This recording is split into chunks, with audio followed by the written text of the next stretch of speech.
नमस्कार, सुजस बुलेटिन में आपका स्वागत है। मैं हूं आपके साथ अश्विनी सरोही। एक नजर हेडलाइंस पर।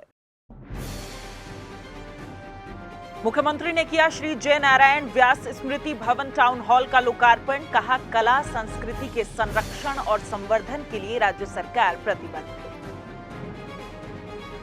मुख्यमंत्री ने जोधपुर में जिला स्तरीय खेल प्रतियोगिताओं का किया अवलोकन। कहा, शहरी और ग्रामीण ओलंपिक से प्रदेश में बना खेलों का माहौल। हितधारकों की सहभागिता से माइनिंग से जुड़े सभी क्षेत्रों और उद्यमों के विकास का बनेगा विजन डॉक्यूमेंट। मिशन 2030 के तहत आज 5 जिलों में हो रहा शिविरों का आयोजन। मुख्यमंत्री श्री अशोक गहलोत ने जोधपुर में श्री जय नारायण व्यास स्मृति भवन टाउन हॉल के लोकार्पण और सम्मान समारोह में शिरकत की। मुख्यमंत्री ने पट्टिका का अनावरण कर टाउन हॉल का लोकार्पण और अवलोकन किया। साथ ही भारत का संविधान राजस्थानी अनुवाद पुस्तिका का विमोचन भी किया। इस अवसर पर मुख्यमंत्री ने कहा कि प्रदेश सरकार राजस्थान की परंपरागत लोक कलाओं, संस्कृति और साहित्य के संरक्षण और संवर्धन और कलाकारों के उत्थान के लिए लगातार काम कर रही है। उन्होंने कहा कि कला हमारी महत्वपूर्ण सांस्कृतिक धरोहर है।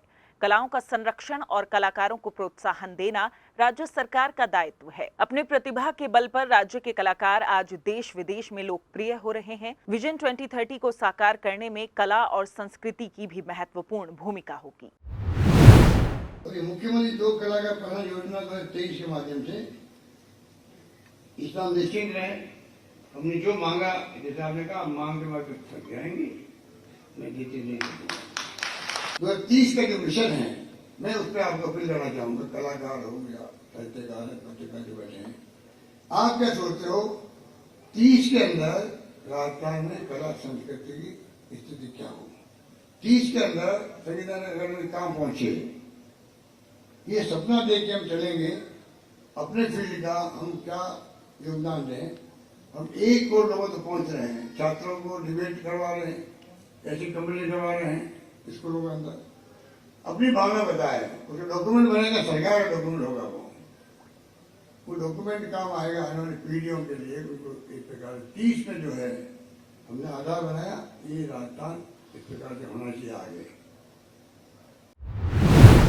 मुख्यमंत्री ने कहा कि पूर्व मुख्यमंत्री और स्वतंत्रता सेनानी स्वर्गीय जय नारायण व्यास का कला से गहरा नाता था। उन्होंने जीवन में कभी अपने सिद्धांतों से समझौता नहीं किया। 11.5 करोड़ रुपए की लागत से बने इस 60 साल पुराने टाउन हॉल के द्वारा स्वर्गीय व्यास की स्मृतियों के संरक्षण के साथ साथ कलाकारों को अपनी कला प्रदर्शन के लिए एक उपयुक्त वातावरण मिल सकेगा। इस अवसर पर मुख्यमंत्री ने घोषणा करते हुए कहा कि नृत्य, नाटक और संगीत कला को प्रोत्साहन देने के लिए जयपुर के रविंद्र मंच को मल्टी कल्चरल सेंटर के रूप में विकसित किया जाएगा। उन्होंने राजस्थान में लोक कलाकारों से उनके उत्थान के लिए चलाई जा रही योजनाओं का पूरा लाभ लेने का आह्वान भी किया। नृत्य, नाटक और संगीत कला के प्रोत्साहन विकास के लिए रविंद्र मंच जयपुर बना हुआ है, मल्टी कल्चरल सेंटर के रूप में विकसित किया जाएगा। ये मैं घोषणा कर रहा हूँ आपके सामने। जयपुर कल्चर केंद्र को भी आधुनिक बनाया जाएगा। इन्हीं शब्दों के साथ में मैं आज आपके बीच में आया। मुख्यमंत्री श्री अशोक गहलोत ने जोधपुर के उम्मीद राज के स्टेडियम में राजीव गांधी ग्रामीण और शहरी ओलंपिक खेलों के तहत जिला स्तरीय प्रतियोगिताओं का अवलोकन किया। इस दौरान मुख्यमंत्री ने रस्साकशी के जिला स्तरीय फाइनल मैच का अवलोकन किया। उन्होंने खिलाड़ियों से मिलकर उनका उत्साह बढ़ाया और विजेता खिलाड़ियों और टीमों को पुरस्कृत भी किया। इस अवसर पर उन्होंने कहा कि खेलों में बेहतरीन प्रदर्शन करने वाले खिलाड़ियों को उच्च स्तरीय प्रशिक्षण देकर उनकी प्रतिभा को तराशा जाएगा और उन्हें अंतर्राष्ट्रीय प्रतियोगिताओं के लिए तैयार किया जाएगा। मुख्यमंत्री ने कहा कि राज्य सरकार लगातार खेल और खिलाड़ियों को प्रोत्साहन दे रही है। इस अवसर पर मुख्यमंत्री ने कहा कि 2030 तक राजस्थान को खेल सहित सभी क्षेत्रों में देश का पहला राज्य बनाना हमारा ध्येय है। पिछले साल राजीव गांधी ग्रामीण ओलंपिक खेलों में 30 लाख खिलाड़ियों ने पंजीकरण करवाया, जिनमें 10 लाख महिला खिलाड़ी शामिल थी। लेकिन इस बार शहरी और ग्रामीण ओलंपिक खेलों में 58.5 लाख लोगों ने भाग लिया है, जिनमें 25 लाख महिला खिलाड़ी हैं। उन्होंने कहा कि राजीव गांधी ग्रामीण और शहरी ओलंपिक खेलों के आयोजन से प्रदेश में खेलों का माहौल बना है। अतिरिक्त मुख्य सचिव mines and petroleum Shrimati Veenu Gupta ने कहा कि मुख्यमंत्री श्री अशोक गहलोत के साल 2030 तक प्रदेश को दूसरे क्षेत्रों की तरह ही माइनिंग सेक्टर में भी अग्रणी बनाने के सपने को साकार करने के लिए मिशन 2030 के तहत जिलों में आयोजित शिविरों में सीधा संवाद किया जा रहा है। राजस्थान खनिज संपदा के क्षेत्र में देश में सर्वाधिक संपन्न प्रदेश है। इसी को ध्यान में रखते हुए अधिकारियों को निर्देश दिए गए हैं कि मिशन 2030 शिविरों में हितधारकों की अधिक से अधिक हिस्सेदारी तय की जाए। श्रीमती गुप्ता ने निदेशक माइंस व अधिकारियों के साथ प्रगति समीक्षा करते हुए कहा कि अब तक 10 जिलों में आयोजित मिशन 2030 शिविरों में हितधारकों की हिस्सेदारी और सुझाव उत्साहजनक रहा है। उन्होंने कहा कि कृषि के बाद माइनिंग सेक्टर ही ऐसा सेक्टर है जहां गांव ढाणी तक रोजगार के सबसे ज्यादा अवसर उपलब्ध हो रहे हैं। अब तक 10 जिलों में आयोजित शिविरों में हितधारकों का रेस्पॉन्स बेहतरीन रहा है। 4 सितंबर को भरतपुर, भीलवाड़ा, बांसवाड़ा, झुंझुनू और श्रीगंगानगर में मिशन 2030 के तहत शिविरों का आयोजन किया जा रहा है।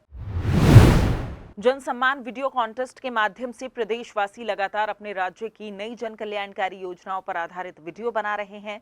30 अगस्त के परिणाम में सोजत पाली के भीखाराम ने प्रथम पुरस्कार के रूप में 1 लाख रुपए जीते। अपर जननायक मुख्यमंत्री साहब अशोक जी गहलोत इस साल निःशुल्क यूनिफॉर्म योजना शुरू की थी। इन महीने सरकारी स्कूल का प्रत्येक टाबर ने 2 स्कूल ड्रेस फ्री में दे रही है और उन सिलोन वास्ते अपर बैंक अकाउंट में 200 रुपया भी दे रही है। और आपरे काम रे वास्ते गहलोत सरकार 100 दिन का रोजगार ने बढ़ान 125 दिन कर दिया है। रुक जान आप अपना रोजगार प्राप्त कर सको। स्कूल 2 किलोमीटर आगे जाएगी। सरकार 9वीं कक्षा में पढ़ने वाली हर बालिका ने साइकिल वितरण करिया करे ताकि वो आओ जाओ कर सके आसानी हो। और अगर वह 12वीं में पास ले जाए तो उन्हें कॉलेज के थ्रू स्कूटी भी दिया करे। बंद करना आजकल पढ़ाई फोन मत रहे, फोन है फोन मार ले को आयरन लेडी से राजस्थान सभी महिलाओं ने स्मार्ट लेडी बनने वास्ते मुख्यमंत्री साहब इंदिरा गांधी स्मार्टफोन योजना शुरू की दी है। इनमें प्रत्येक चिरंजीवी परिवार महिला मुखिया ने या उन्हीं जो बालिका है वो 9वीं कक्षा में पढ़ रही है या उन्होंने आगे भी पढ़ रही है, फ्री में स्मार्टफोन दे रहे और 1 साल नया भी फ्री दिया करे। अब तो तू किरण ने पढ़ाई नहीं पढ़ाई? अब मैं किरण ने जरूर पढ़ा लो। जब तक मुख्यमंत्री जी पर हाथे है जब तक चिंता करने कोई बात ही नहीं है। तो हमारा बोलो जन सम्मान ये राजस्थान। दूसरे स्थान पर फतेहपुर सीकर की अंजुम बानो रही। उन्होंने 50,000 रुपए की इनाम राशि प्राप्त की। कौन सी योजना फूफू जी?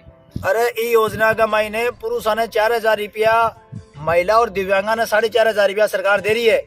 तो आज ही तू तेरी SSID से ऑनलाइन आवेदन कर। और वो थाली बहान है जी कोचिंग करने गई ही भाभी कोई नौकरी नाकरी लगी गई ना फूफू जी, बिगे तो कोचिंग की फीस बोली वापस बुला लिया।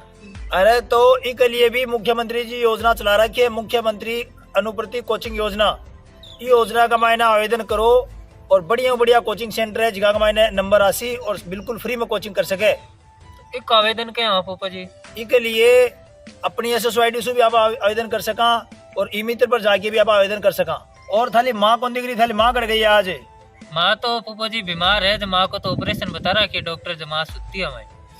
अरे तो ऑपरेशन कराओ, ऑपरेशन बता रहा क्या? तो एक बार पिसा पाई को नहीं फूफा जी, ज्यादा एक बार करवा रहा को नहीं। अरे इनमें भी पिसा कौन चाहिए? अपने मुख्यमंत्री अशोक गहलोत जी मुख्यमंत्री चिरंजीवी स्वास्थ्य बीमा योजना चला रखी है। ये योजना का महीने 25 लाख रुपया तक को फ्री इलाज करे सरकार है इसकी। इसी प्रकार 12 की रश्मि वर्मा ने 25,000 रुपए की इनाम राशि जीतकर तीसरा स्थान प्राप्त किया। ये पौष्टिक आहार क्या होता है? हमारी विज्ञान वाली टीचर बता रही थी। हमारे शरीर को बहुत सारे पोषक तत्वों की जरूरत होती है, जिनमें से कम 5 पोषक तत्व हमें रोज के भोजन में शामिल करने चाहिए। जैसे कि चाची अनाज, गेहूं, ज्वार, बाजरा, मक्का की रोटी बनाकर खा सकते हो। हरी सब्जियां जिसमें पालक मेथी की सब्जी बना सकती हो। फलों में आप आम, केला, अमरूद ये खाया करो। दूध से बनने वाली चीजें, दूध, दही, पनीर, घी खाया करो। और दालों में आप मूंग, तुअर और चना की दाल बनाकर खाया करो। अरे बेटा आपको तो सब पता है, अब मैं इन चीजों का सेवन नहीं करूंगी और पौष्टिक आहार ही खाऊंगी। और चाची आपको इस समय आपको एक टाइम का भोजन लोहे की कढ़ाई में पकाना चाहिए, जिससे आपके शरीर में आयरन की पूर्ति होगी। ठीक है बेटा, अब मैं ऐसा ही करूंगी। देखा आपने, बच्चे भी पौष्टिक आहार के बारे में जानते हैं। तो जिस बुलेटिन में फिलहाल इतना ही, फिर होगी आपसे मुलाकात, तब तक के लिए नमस्कार।